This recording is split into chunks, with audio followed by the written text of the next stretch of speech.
God, what a day. I don't want to hear it. You know why I was being audited? Not because I have unsubstantiated deductions, which I have.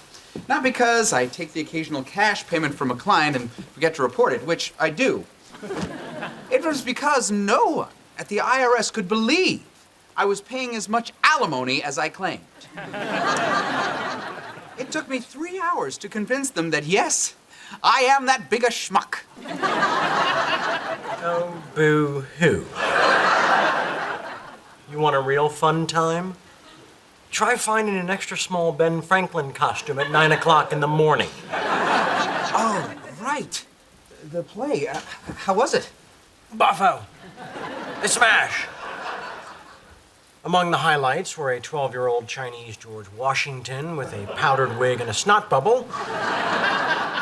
And your kid in a bald cap and granny glasses holding a Tweety Bird kite and announcing he's discovered elasticity. Oh, I wish I'd seen it. Oh, don't worry, you will. It was videotaped from about 150 different angles.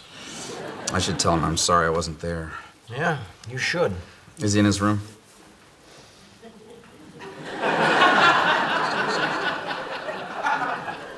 Uh-oh.